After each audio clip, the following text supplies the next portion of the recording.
Hey guys, it's Kevin Davis from the Maxed Out Men podcast. This is episode number 35. I am here with someone that is a huge honor to be with, Ryan Hawk, who's a speaker, author, podcast host.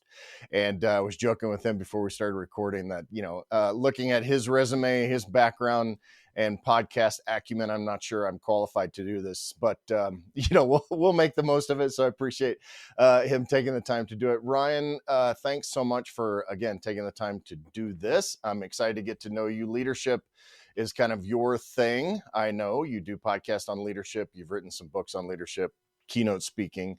So, hey, give us a little bit of a background on what it is you do, and then we can talk about pretty much anything you want to talk about in terms of leadership and that kind of thing. Well, thanks, Kevin. Appreciate you having me, man.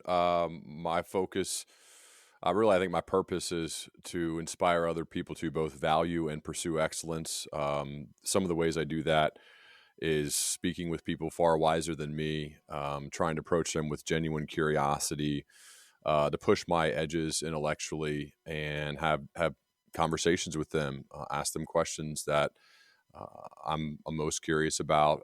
Hopefully, be a good listener, ask better follow-up questions, and I started recording those conversations 8.5 years ago, and now I've had, as you mentioned, 500, 50 plus of them for my podcast, The Learning Leader Show, and it's definitely been the most life-changing thing I've ever done. It's created a lot of amazing opportunities, great relationships.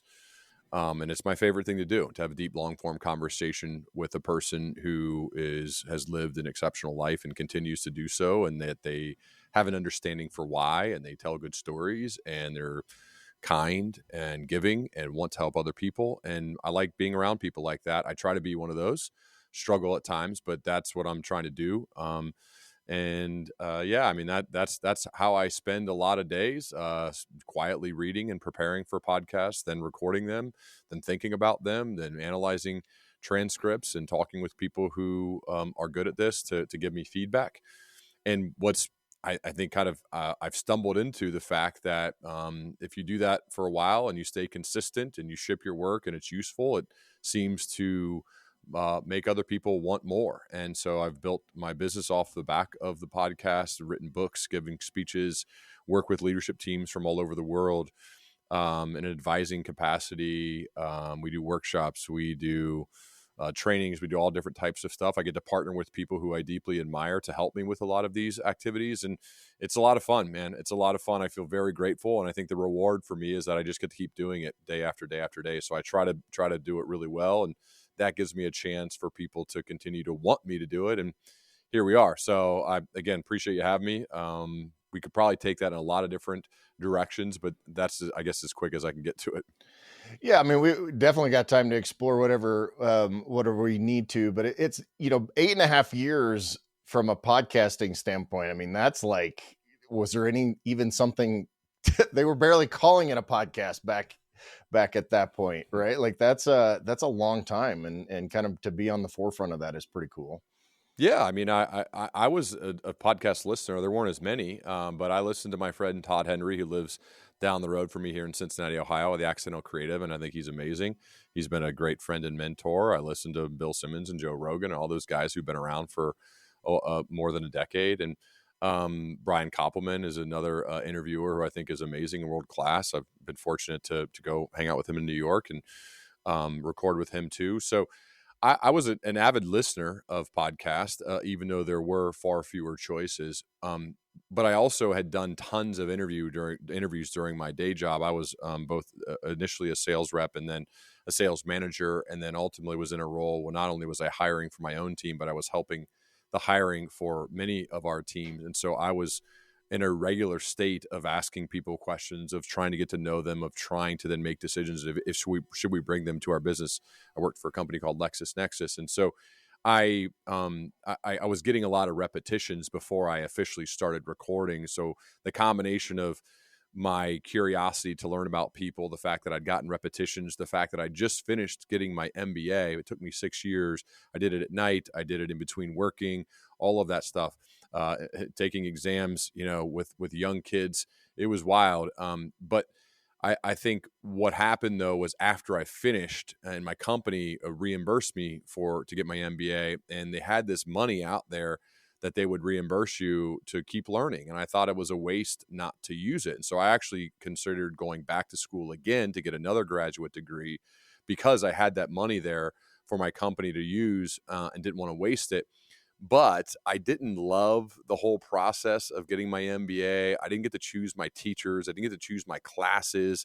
I had to go through a curriculum that they set for me to get that certificate at the end of it. And my hope was, is there a way I could create my own form of a leadership PhD program? I'm most curious about leadership, about building great teams, about moving people, about inspiring them to achieve big results. And so I thought, well, what if I chose my own professors?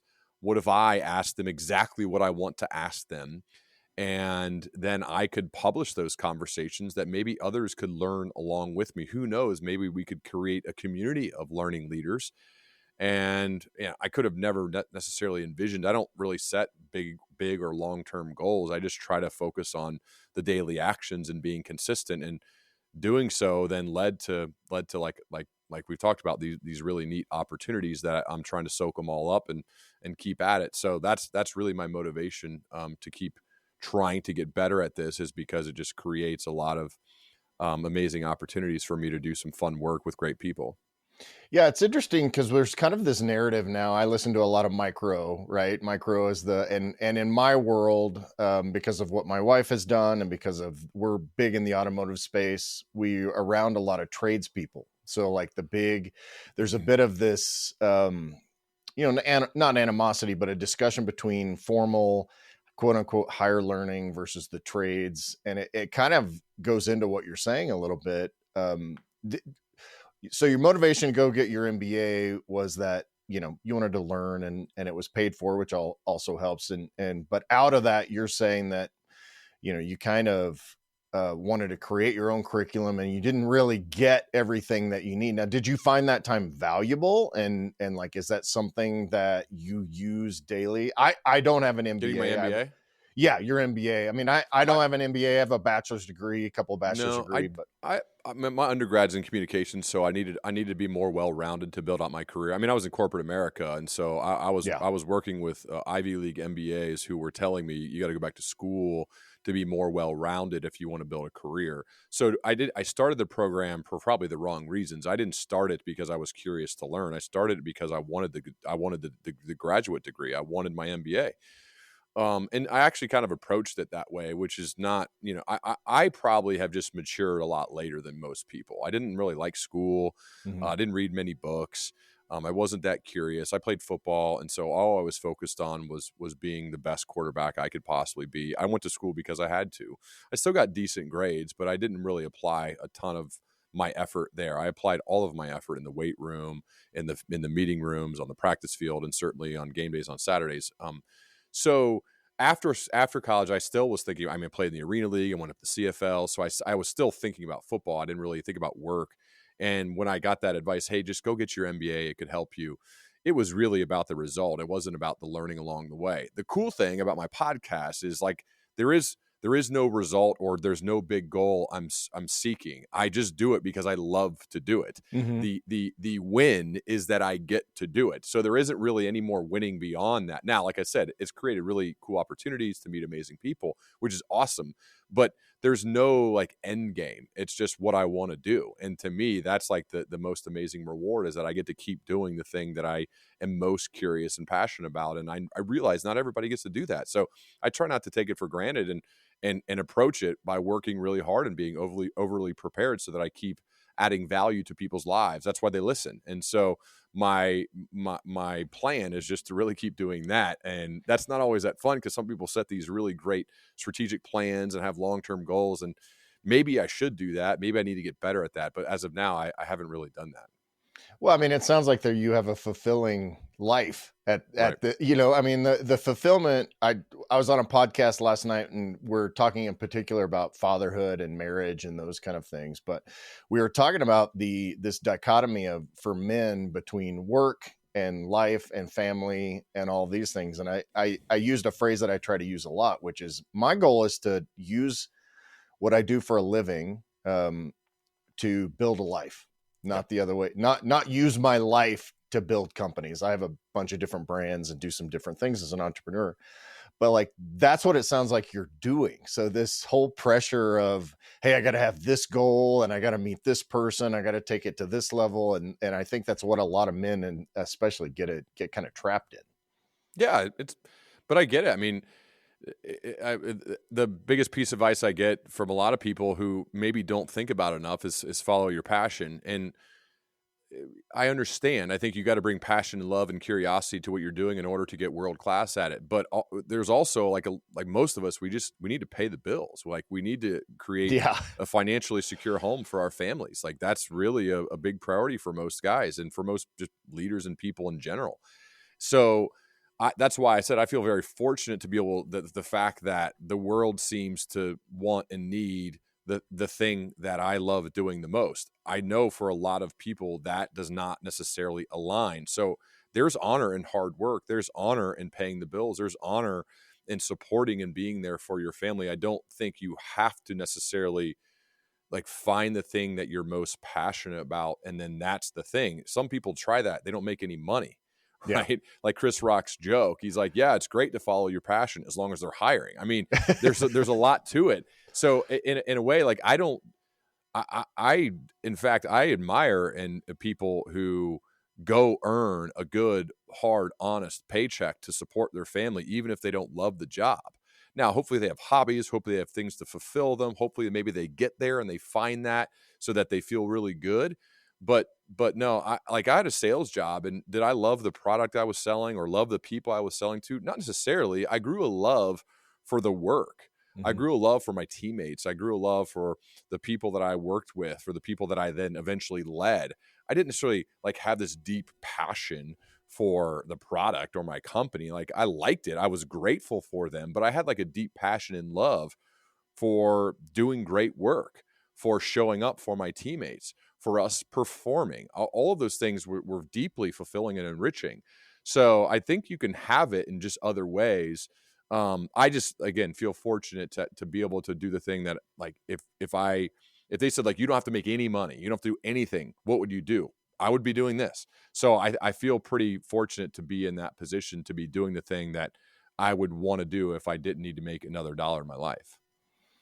That's pretty, I mean, that's what a fortunate place to be. Cause there's even with this small little, and this is not a money generating thing for me necessarily yet. I'm hoping at some point, maybe it, will, but there's an altruistic approach for me. I'm 50, successful marriage, relatively successful business wise. And I sought out to try to help other men. And our little tagline is to be who you were made to be, right? Like that's, and it feels like the same for you. There's this altruism to say, hey, I really want to interview people for my own curiosity and edification, but then share that with the world so that, everybody else gets to join along with it.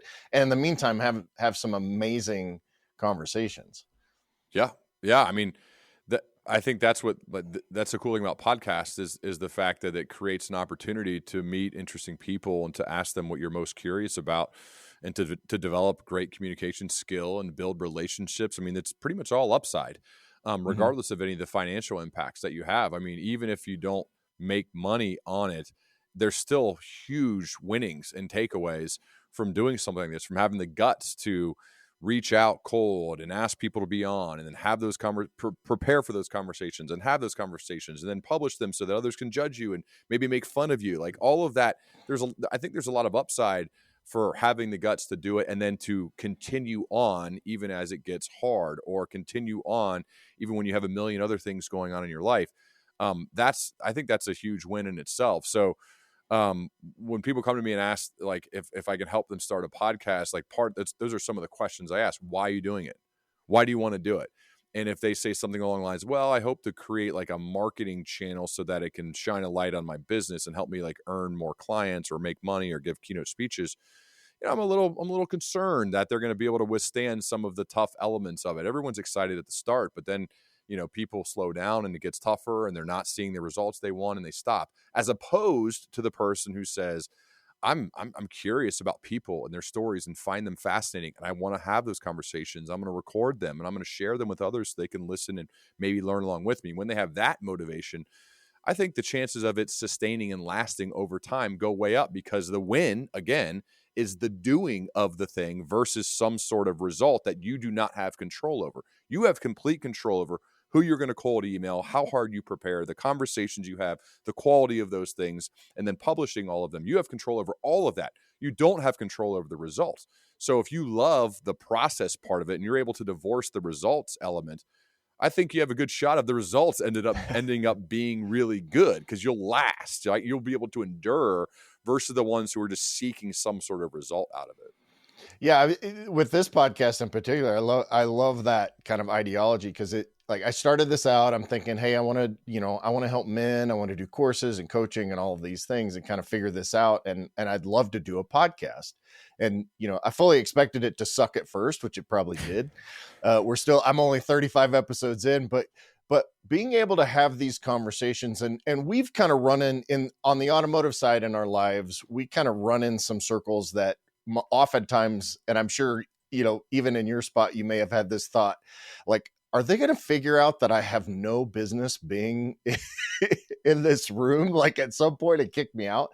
But the people I've had an opportunity to talk with, even if they're not, A-level celebrities or, super high-level business people, all in all, have been so interesting to me to be able to talk to, a friend of mine who's a 92-year-old former pastor, to talk about his life, and then to talk to a younger guy in Poland about sex education for men, and all of these, because we're so widely varied, right? Like, we have those conversations. But yeah, the side bonus, as my wife tells me, I'm like, you have become such a better listener as a result of doing these podcasts. Win. That's a huge win. It's a huge win. But that impacts you in a great way, both with her as well as others in your life. Right. 100%. Yeah. So when you seek out to reach out to guests, do you have a particular methodology, or not methodology, but like, are you saying, okay, Alex Hermosi or some person like that, there are certain things that I know about him and what he does, but I'm seeking out to get additional information? Like, what's your kind of thought process? Because obviously Alex has a public persona that he's, very well cultivated and all, and those kind of things. But at the end of the day, he's just a guy trying to run a successful business and have a successful marriage. Right. So are you asking, like, why I reach out to him and specific? Yeah, I'm curious what your thought process as you prepare and begin to talk to him, and the questions you ask, and because you don't want to just be like, well, hey, tell me about $100 million leads. Tell me about, those things. Right. Yeah. Well, so for that one in particular, I remember sent many cold emails over the past, 6 months, and then got a response and said he wanted to do it, which was cool. I didn't fully realize how he had taken over the internet even when I had reached out. I was curious because I'd seen some videos, like probably most of us online. And I just dug into his story. I was curious about his upbringing. I mean, the episode we did together, he talked a lot about his dad, and the phone call he made to him when he was driving cross country, and how upset his dad was with him. And I was curious about him and how he became the guy that he is today. I think that's, for most of them, is I do a ton of research, so I have an outline that's probably worthy of about a 4 or 5 hour conversation, that we don't get to the majority of that. Just trying to understand people, their stories. I think the stories are what's most memorable. And so how can we, like, my speaking and writing and even podcasting style is story science, practical applications. So the story engages you, grabs you, pulls you in. The science proves that it's true. It shares some of the parts that maybe are important, but are a little bit more boring than the story, but important. And then the practical application answers the questions like, so what? Why should I care? Why are you talking about this? Because listeners, ultimately, they want to be entertained. They want to be informed. But I also think most of them are looking for some sort of behavior change. And I want to impress upon them some sort of behavior change, to do something that will make their life better. So anytime I'm thinking about any guest, it's understanding what are the unique and interesting stories in their life that will bring these concepts to life, that will make you remember them and that may propel you to act. And so if we get some sort of behavior change, that's a huge win. So just like a keynote speech and a podcast, very similar. I should be entertaining, I should be informative, and I should move you to act. And if I get off a stage and I didn't do all three of those things, it's a big F. It's a fail. Podcast, same way. And so I approach my outlines, I approach my questions, I approach my follow-ups, my listening, every element of a podcast or a keynote speech the same way, of being entertaining, informative, and pushing you to action. And if I do that, then I feel like it's a good one. And if not, then, I'll throw the podcast in the trash and we'll never release it. And so to me, that's how I try to approach everything. And if I do that enough, day after day after day, we'll probably have a pretty good business. So that's really how I try to approach things, and being very thoughtful and intentional about that each and every time. And when I do, and I do it well, then things typically go well for me. I feel like I'm getting a podcasting 101 lesson, which is amazing, which is awesome, and hopefully will improve what I'm doing. Which I say that in a good way, and really my own. A lot of these conversations that I have are kind of for my own edification too. Sure. To like, hey, let me learn and let me improve and do things better. And but it's so. I want to kind of change gears a little bit, because most of our audience that I talk to are men that are struggling, trying to do what they're doing, to try to improve in all these different areas of life. As kind of, I find it really fascinating that someone that was a quarterback, who is essentially just a leader on the field, how did that impact your overall understanding of leadership? I'm curious about that. I'm also curious about like what your home situation was in terms of like what your dad did to try to teach you some of those things. If, assuming that dad was there doing that, because you mentioned Alex's dad, but because one of the things that we talk a lot about on this podcast and with the people that I have conversations with is this, difficulty with fathers to try to teach their sons in particular, because we talk about masculinity and those kind of things, how to be men and how to be, masculine in a way that's acceptable, desirable, and, loving. So I'm kind of, give me a little bit more background on that story, and how it might relate to, being a quarterback, being on the field and turning that into leadership. And then also where you got that information and where you got that learning. So my dad or playing quarterback, which one you want to tackle first? Well, let's talk about your father first. Yeah. In terms of like, if you were, how he taught you about being a man, being, a leader on the field, and those kind of elements of that world. Yeah. So my dad remains the number one mentor in my life. I think, as I've gotten older, I realize just how lucky I am for both my mom and my dad. I think my dad, first and foremost, what I would say about him is the fact that he's one of the most selfless people I've ever met. And his dad, my grandpa Hawk, who's also still alive, is maybe the only person who's more selfless than my dad. And then I would say the third person who is very close would be my wife, Miranda. So you could tell I'm kind of attracted to people who are in service of others. My dad showed that first and foremost by how he treats my mom. Still to this day, they have a long, loving marriage. I think it's really about him treating her with respect, with taking care of her. He's worked very hard. He provided really well for us. I'm the middle of three boys, so older brother, younger brother. I think we've all done relatively well, and I would attribute the overwhelming majority of the reason why to my mom and my dad. So he didn't have to say it. And in fact, he didn't really talk it to us much about what it means to be a man or what it means. He just lived it. So he didn't teach it. We just caught him in action every single day, and still to this day. So we didn't have a lot of those conversations. It was mainly us seeing him show up and do work. He worked very hard until he retired. He still works hard, but now he's working on other things. But just show a respect for people. I've met so many people that my dad's worked with, and it's amazing that he's one of the few people I've found that is both deeply, deeply respected and loved. Usually you get one or the other. And it's hard to find many people who have both, where you can tell people just love them to death, but they respect them for their work as well. It's just hard to do.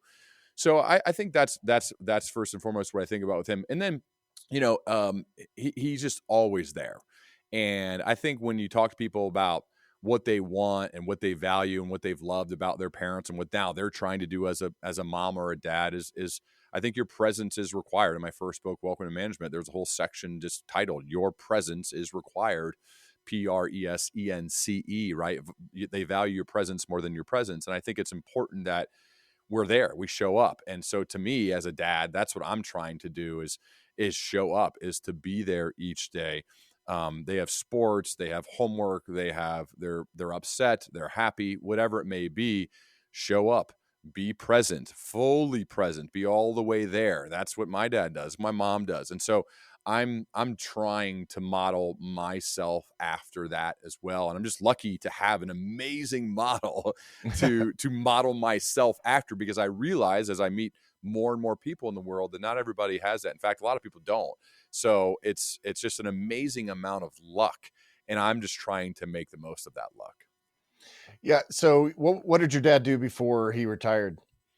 He led a 1,000-person sales force. Okay. And so he worked his way from a customer service representative out of college to promotion over the course of 30 plus years, and worked its way all the way up from the very entry level. And I think that is very hard to do, to then be leading an organization of 1,000 people. And I watched him get up on stage and give these amazing speeches where the crowd would go nuts, and just seeing all the people respond to the way that he's just got this way about him is really cool. I mean, it still has it. It's really neat to see. He doesn't do the same things anymore, but that's what he built his career to do. And I mean, you pointed out a great thing, which is to be loved and respected. And like you said, so many people, almost so many men, kind of demand respect, but don't necessarily earn love, of their peers and their subordinates and their, bosses and those. So he taught you, or earn the respect. You can only earn respect by doing the work, right? You got to, that's not like something to give. I've had bosses who demanded respect that I didn't respect at all because they did nothing to earn it.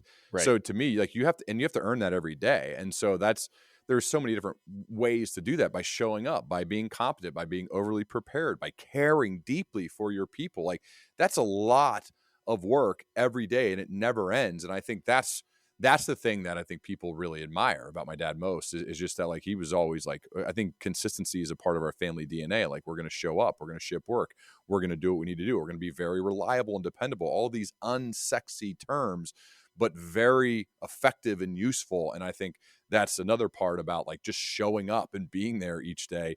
It sounds, well, yeah, of course they do that. Well, no, not everybody does. They're not all dependable or reliable or available. All of that, those are all very important things on your path, like trying to do really good work and to help people and to support them.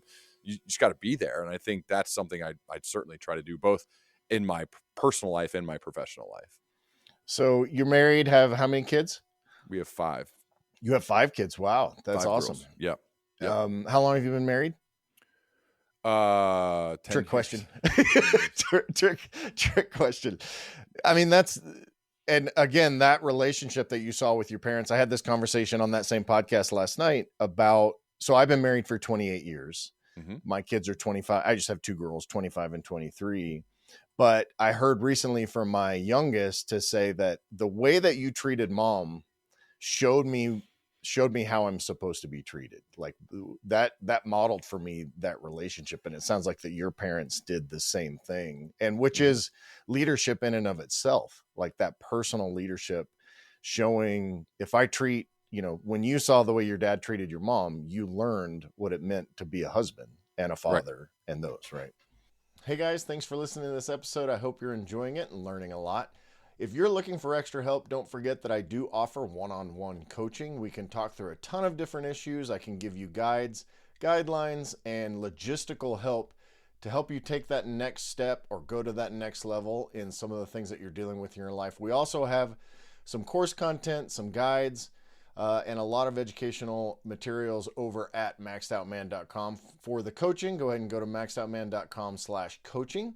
and you can learn about that. And then just go to maxedoutman.com for everything else. Thanks for joining us. Now back to the episode. Yeah. I mean, I think that's that whatever they do is your normal, right? And especially until you get out in the world and you see more things. Like, that's just normal. So whatever your household was, if it was crazy and chaotic, that's normal. That's what you think is the way the world is. If it's a dad loving and doting on your mom, or a husband and a wife, that's your normal. That happened to be mine. And so I think that's what I try to do now, right? Is just thinking about, what am I normalizing? What am I making? Am I yelling and being disrespectful? Well, I mean, that's the worst possible thing I could do to normalize in our home. And so it's really about showing respect and love and care, and making them go, oh, stop doing that, because you're hugging and kissing and saying how much you love each other. And like, you're doing all those, like, all of that stuff leaves an imprint, I know. And they're watching closely, even if they act like, as they become teenagers, even if they act like they are not into that to me is just is an interesting thing to think about, that is forefront of our minds at all times. Yeah, because those girls, I mean, my girls used to do that too. It's like, oh, I can't. And I mean, we now have a very open relationship with our girls, to the point where, like, Dad, we cannot, you're not supposed to tell us these things, right? Like, it's, but not like in gross ways or whatever, but like to be able to say, your mom and I. So I had this situation where my youngest used to just pop by. She was in college here locally, and she would just show up at the house at any given time. And which is fine, except for when it's not fine. So I had to tell her, I said, look, I need you to understand that I love your mom like a lot. So when you show up at my house, when you just pop up to the house, you may not know what's been going on in the last hour. So they're like, oh, gross, but first of all, she did start texting me like 6 times before she showed up at the house. That was one result of that. But she also recognizes that someone that has been married 28 years, it's normal to have that kind of intimate relationship. Right. Yep. And to be able to show her that. And the irony is that she's been through a series of kind of bad boyfriends, but she's finally found one that treats her the way that she expected to be treated. And so that's a huge blessing for us. But it's crazy what you can model for your kids. Yeah. It's so important, man. It's so cool to hear, though. So when you talk about, I love this whole story about your dad and showing these things, because I think a lot of fathers, and maybe you've faced this too, a lot of fathers kind of go into this, especially young dads now or young moms, thinking, if I do XYZ, then I will get XYZ result. And so it's not about, you kind of point out, it's not about the doing. It's really about, or it's not about the to-do list. It's more about the overall ideology of your family and how you view your family, how you view your kids, and the world that you're trying to let them grow up in. Is that something you agree with? Yeah. I mean, it's really about what you choose to do each day, how intentional you are, how thoughtful you are, how, I think being reflective and being an introspective person could be very helpful to then see how you're going to show up. I'm not a big believer in just wandering around and hoping for the best. I think it's important on us as leaders to be very reflective and thoughtful about what we've done each day, to analyze those days, to see what can I do to be better. The Charlie Munger quote's one I live by. The prompt that I push on leaders all the time is, what did I do today to be a little bit wiser going to bed than I was when I woke up? What did I do today to push my edges a little bit, to be a little uncomfortable? Who did I talk to? What physical thing did I do to push my body? Right. All of that. Like, to me, it's just about, like, I want to be just a little bit better at the end of the day. And if I stack enough of those days, good things will happen. So it's not like, it doesn't have to be grand plans or these amazing things, or even a ton of analysis. It's really just a few prompts, a few things to think about each day, so that tomorrow I should be a little bit better. Today should be the worst I am. You should listen to this a year from now and laugh at yourself and be like, I'm so much better. I've had another year of repetitions at this podcast. I know I do all the time. Listen to one last year, I'm like, what was I doing? Right. And that's after doing it for 7 years. And so I think it's still, it's just, that's normal. We should look back at our past selves and probably laugh and wonder and say, oh my gosh, we should do that. If we're not, we're probably not growing, and that's not a good thing. So that's how I try to approach this. And just so hopefully by the end of the day, by the end of the week, by the end of the month, if I'm analyzing myself, I can see this kind of steady upward trajectory. So I'm getting a little bit better and just trying to stack day after day after day. So really being reflective and not necessarily huge goal setting, but what, you teach leadership all the time in and do you just employ the same leadership tactics in your family and in your daily life that you would in business, or is there kind of this split on this is what you do in business and in life, and this is what you do in, your marriage, your family, your kids, or all of those kind of intertwined in what you do? Man, I think it all goes together. I don't really think. I try to lead in a servant-based way all the time. There's no real switch. I mean, once I'm awake, I'm awake. I'm trying to lead. I'm trying to influence. I'm trying to move people. I'm trying to help people, trying to serve them and care for them and love them. So it doesn't. I would say there isn't really a time like, there are different ways you approach people based on your relationship to them and what's happening in the world. But for the most part, I kind of am who I am, live by a set of values, a code that doesn't turn on and off. That's just who I am. I'm trying to evolve and improve and have an open mind to always get better and be open to better ideas. When better evidence presents itself, I definitely change my mind. And I think it's just always an evolving process. But no, I wouldn't say there's much difference in me, regardless of where I go, of how I approach leadership. Okay. Which is probably how it should be, right? We're the whole man trying to do, take everything that we learn and conglomerate that into our daily lives. It's like, if you think of it, like I've rarely met the person who is just this high integrity, caring, loving, great husband and dad who then cheats at work. Like Mm-hmm. And vice versa. Like I've rarely found the guy who cheats on his wife and then doesn't kind of cut corners at work. Like, unfortunately, I've seen both sides of that.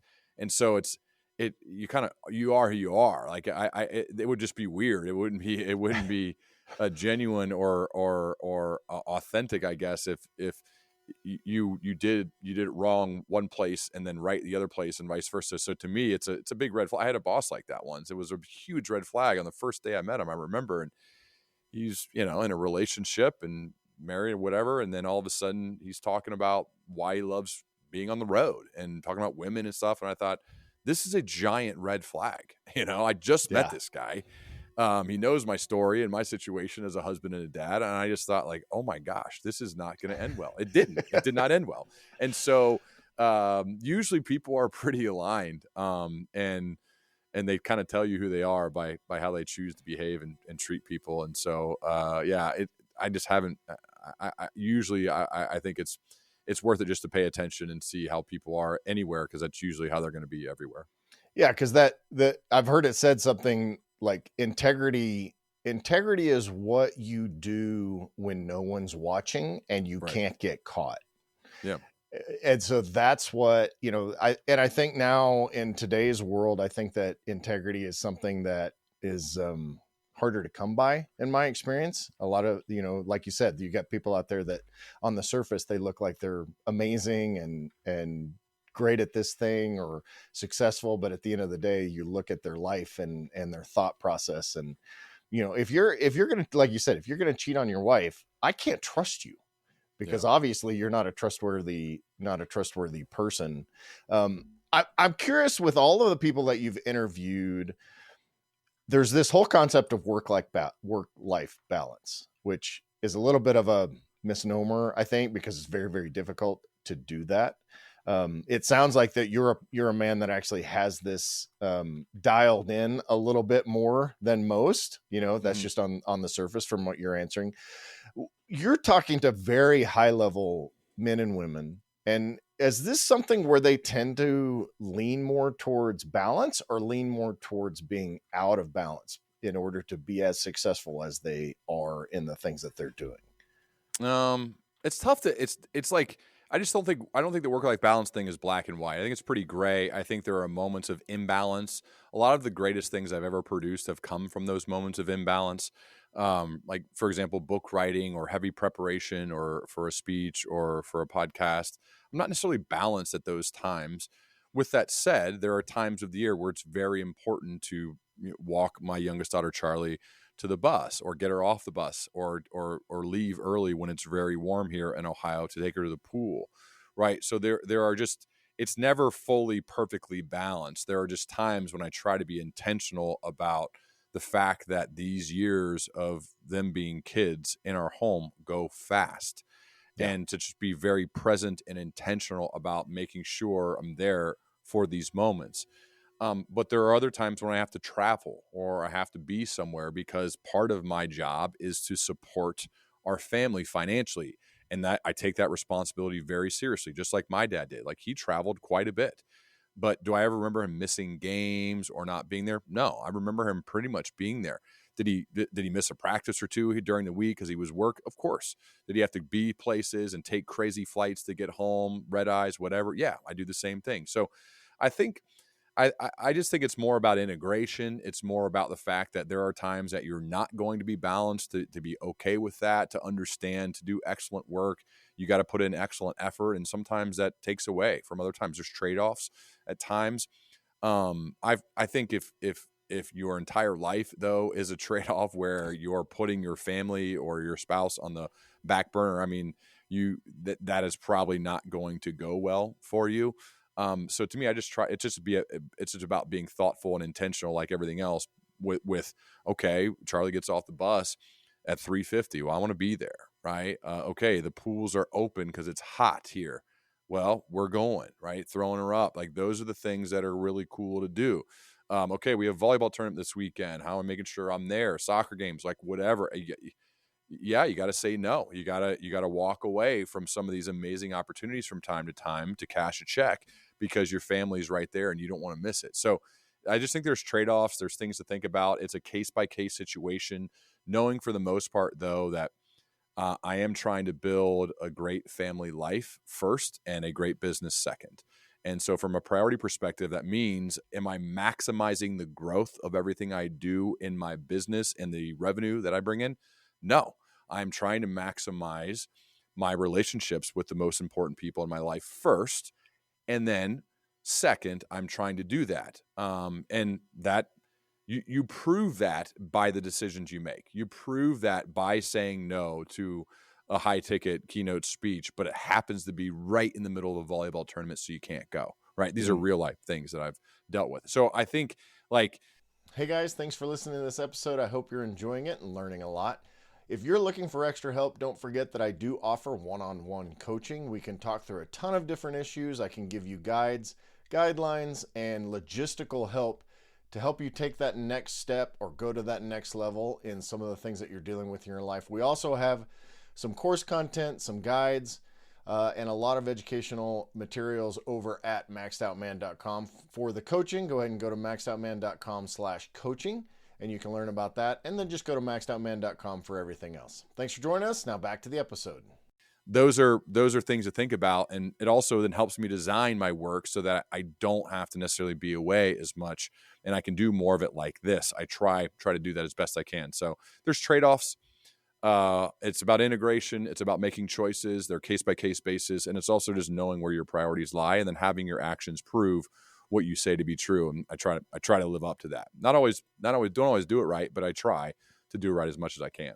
Yeah, so it's purposeful imbalance in the right ways. You know, something like you said, sometimes if you got a chapter to finish or your page, however you do your writing style, if you've got this to finish and deadlines, the family understands that you're going to be out of balance in that direction. However, they also understand that dad's going to be back, you know, re-engaged for pool time and bus time and volleyball tournaments and practices and all of that. Yeah. I mean, I think they understand this stuff doesn't just happen. Like you got to make it happen. And so I think they get that when people ask me like, how do you do this? How do you write that book? Well, I mean, you sacrifice some things, right? Okay. And a lot of times I sacrifice sleep.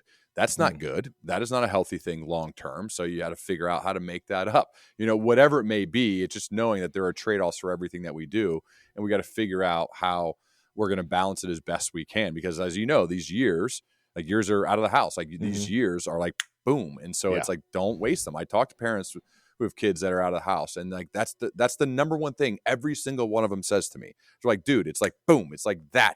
Don't wish those years away when you're stressed or you're the Uber driver for everybody or whatever.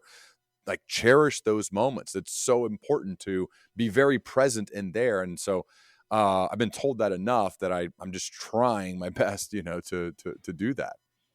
And are your parents actively involved in that, like trying to teach you and show you, the things that they did, or you kind of feel like you're making it up as you go along, or just using them as an example? I had a terrible example growing up, so I've been kind of making this up as I've gone along, and failed a ton with my kids, and continue to do so, and try to navigate this adult life, adult relationship with them. But I'm curious how you transition from, hey, this is a great model that I had, but then like it's kind of on the job training with children and marriage and all this, dude, right? we are all figuring out as we go. I have no idea what I'm doing. I really, I try to learn. I try to talk to people who have done it before me. I see the model my parents set. So certainly very lucky. Presence, again, is so important. Being there, showing up, being a good listener, creating the environments for conversations to flow. I found when we go out to dinner one-on-one, sitting at the bar, that we're side by side, we're looking forward at a TV, more conversation seems to flow than if we're sitting face to face, riding in cars together. All that's like really important times to be very intentional about one-on-one car rides, one-on-one trips, one-on-one dinners, walks also side by side. So all of these things create the environment for information and communication to flow back and forth. Just being trying to be a kind, supportive listener. Don't come down on them and say like, "What are you doing? That's idiotic." Well, I still do idiotic things, and I'm much older than them, so I got to expect them at times to be making bad choices. Hopefully, nothing that's going to like really mess up their life, but at times they're going to make poor choices, and they got to live with those choices. And so it's like not plowing the way, but being there, being supportive. That's like my dad. When people ask him like, "What'd you do?" Your boys grew up to do some pretty cool things. And he would say, well, they know I'm always there. They know I'm supportive, but I also tried very hard to let them figure things out. Like my parents never had a relationship with any of our sports coaches ever. My coaches hardly even knew who they were. And my brother played professionally for 11 years. He never knew anybody. They were there if needed. But if we had a dispute or an issue or a problem, or we weren't getting playing time, we had to figure it out. It was on us. And that goes for basically everything: school, a boss, a coach. Any issue was on us to figure it out. And I think that's changed a lot now. That seems like it's changed a lot. The second something is wrong, a parent is jumping in. It feels like in most cases I'm trying to be there and supportive, but hey, you gotta handle that with your coach. You gotta handle that with your teacher. You gotta figure that out. Like, this is on you. My job is to get them prepared to live without me. And so if I'm always there taking over or speaking up on their behalf, something as little as like when our daughters were even young, very young, they're going to order their food at dinner. Right. They're going to shake the hand and speak to the other adult. I'm not speaking for them. If they're asked a question, they're going to have to answer that question. I'm not going to speak up for them. I see that happening constantly, where parents order for their kids, or they speak up for them, or they say, "Oh, Johnny wants this or that." And it's like, why don't we listen to see what Johnny says? So right. I'm trying to like create that environment where they got to be self-sufficient. They got to be tough. They got to stand up for themselves. They know I'm here as a support person, but really, like, they got to figure these things out, because that's the only way you're going to learn. And I obviously, like you said, I mess that up all the time too, but I'm just trying to be good at that, to help them be good without me. Yeah, because we live in the helicopter parent generation. I was reading a story just the other day where somebody, a kid got fired from his job because he literally would not go to work. And after he got fired, the mom is calling his boss, begging him to take him back. And I'm like, are you kidding me? What are you teaching this kid? And we deal with a lot of young parents because we do some marriage mentoring and those kind of things. And there's kind of this trend now to where, and part of this is true. Every emotion matters, and I need to make sure I understand exactly how everybody's feeling at all times. And, it's kind of the anti suck it up and move on movement kind of a thing. And like, there really is we're removing the ability to manage conflict because we're telling them how important every single, struggle that they have is. It feels like to me. Do you find conflict when you're like for your kids or with other parents, or maybe there's something, if you're like me, you don't really care about that, but is this something that creates a challenge for you because your parenting style is probably much different than a majority of other parents in their kids' lives? I haven't had much conflict with parents or coaches. I mean, I don't personally go.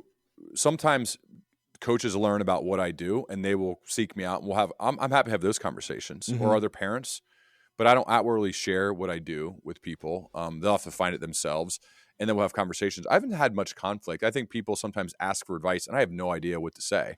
Volleyball coach, hey, what speech should I give? I don't know. I have no idea what speech to give to this high school volleyball team. I have no idea. I can share some things that I've learned about being a part of good teams. I don't know if that's helpful or not, but I haven't seen a ton of that. I think mostly, I mean, I'm pretty fortunate. I feel like our kids they have pretty, for the most part, pretty good friends with great parents. I mean, not 100%, but for the most part, people that I enjoy being around, that we have good conversations. Some of them have absolutely no idea what I do. They don't, because my daughters don't. Most dads have like real jobs. Right. And so it's easy to say what their dad's real job is. Mine still don't fully know what to say. Oh, he's got a podcast. He writes books. He gives speeches. People are like, oh, really? Like, you can't really make money doing that. Well, they don't, if they've never heard of me, they don't have any idea what I do. They don't understand. So in a way, sometimes it's just more funny. And then they'll stumble upon, and maybe they'll go back and like, you're 500 some of these things. And then they listen. And it is kind of neat to see the conversations that form after that fact, because when I'm out in that environment with parents and stuff, my wife is much more engaging personality and a much more enjoyable person to be around. So I'm usually the quieter one who may be having a one-on-one conversation with somebody going deep, as opposed to being the life of the party. So they're maybe surprised at the fact of all the stuff that I do that involves talking and communicating and all of that when we meet in public. And my wife kind of runs the show because she's just got a much more electric personality, which is awesome. And I love it about her, but it's just different from mine when we're out in a setting like that. Yeah, it's funny about the conversation that you're talking about with your kids. When my kids were growing up, one of my companies is a web development company, and we used to do major projects in database design. But one of our big projects was we created kind of a learning online gaming system. And this was kind of back in the day, but I remember a teacher asked my oldest, "What's your dad do for a living?" "He plays video games on the computer all day."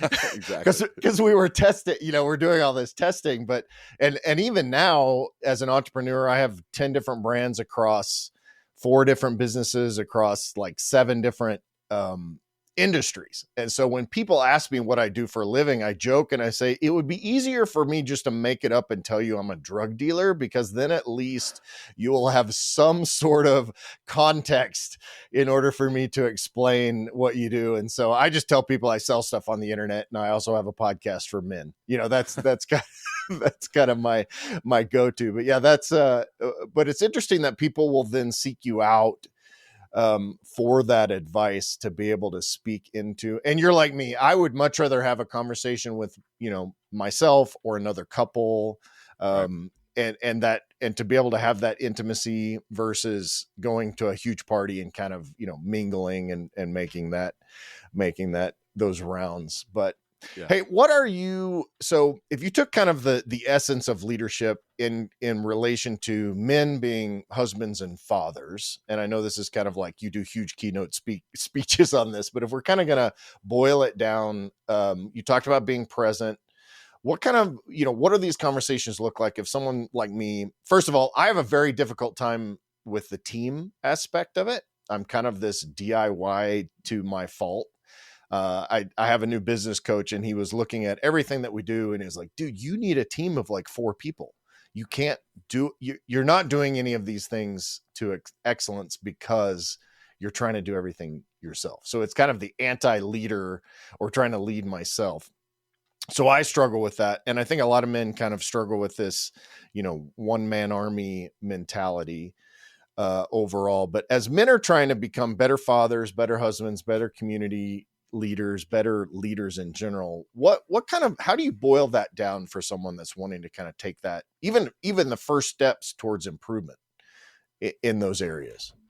I think your who is everything. You're going to become the people you choose to surround yourself with. So figuring out what that is, being intentional about the groups where you're hanging out. And I think trying to join groups where your desired behavior is their current behavior is a good start. James Clear said it to me when we recorded. And I think about that all the time, about how am I intentionally putting myself in the position to level up, to be better, to find other growth focused leaders that are ahead of me, and go talk to them, befriend them, add value to their lives. So hopefully we can build a real relationship.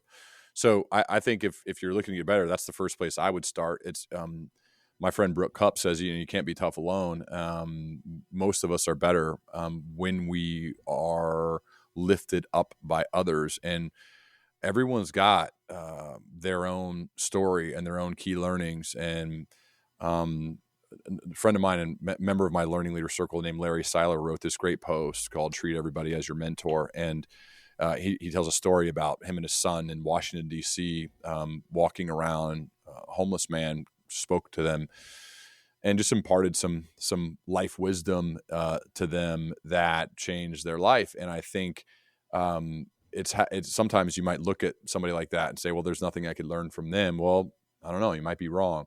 So to me, treat everyone as your mentor, being very intentional about your who, joining groups where your desired behavior is their normal behavior, could lift you up, could push you beyond your current zone of comfort and competency. And that's what I try to do. When sometimes I'm asked to do like a big leadership development program with a company that may take years. I mean, the first thing I'm thinking about is who are all the people that I've befriended that are better at this than me. They're going to be my team. I'm going to find a way. Like, we'll figure out the money. We'll figure out whatever we're going to. I'm going to, and from that, not only will I better serve my client, but I'm going to learn a lot along the way, and I'm going to be teammates with people that I really look up to. And to me, that's been one of the coolest parts about this, is somebody does seek out that from me because maybe they listened to the show for a long time or read books or all of the above. And now I'm getting to create teams of these amazing people to help me better serve others. That is awesome. So that's what I would probably start with, is who is your who, and how are you intentionally putting yourself in the position to build meaningful, deep relationships with people who impress you, and doing people you admire, right? Not only for what they've accomplished, but in how they've accomplished what they've accomplished, right? With high integrity and ethics and all of that. So that's probably what I would start. And if you get that right, a lot of other things end up taking care of themselves because you're in the right arena. You're with the right people, and it gives yourself the best chance for good things to happen. Yeah, and I think that this proves, and you prove all the time, is that it doesn't necessarily have to be someone like that you go and see every day. There are other avenues in order to get this exposure, to get this learning. Obviously, local friends are important. You want to make sure that you have those relationships as well. And to your point about team and being stronger together, I think about that log carry that the SEALs do during SEAL training. Basically, they pick up this log that is literally, it takes however many guys, I can't remember, I think it's 5 or 6 guys that have to lift that up. 5 guys can't carry it, or 4 guys can't carry it. It takes the entire team to carry that load. And I think that that's something that we can take in our own. And I think a lot of men fail out. Like, we really want to be this self-sufficient, tough kind of doing things on our own. At least I know that's true in my life. And to be able to seek out and learn from other people, and to do those things at excellence. Well, hey Ryan, I want to be respectful of your time. I'm very thankful that you took the opportunity, or gave me the opportunity, to sit and talk with you. This is awesome. And kind of helping to support somebody that's still learning along this journey, for sure. And I'm going to take what we talked about today and actually try to integrate it and be better. So like you said, a year from now, I'll be like, man, that interview with Ryan Hawk sucked. I got to do better, better this time. That, all of that. But hey, where do people find what you're doing? How do people learn more about what you've got going on? I'm already subscribing to the podcast, and I'll be listening more to that. But where do we learn more about what you got going on? Learningleader.com. Home base for basically everything I do is at learningleader.com. Okay. Perfect. Very, very good. Well, hey, thanks again for taking the time. I hope you have an awesome rest of your day. And I'm excited to kind of learn more about you from what you do, and also the people that you talk to. Thanks, man. Appreciate you having me.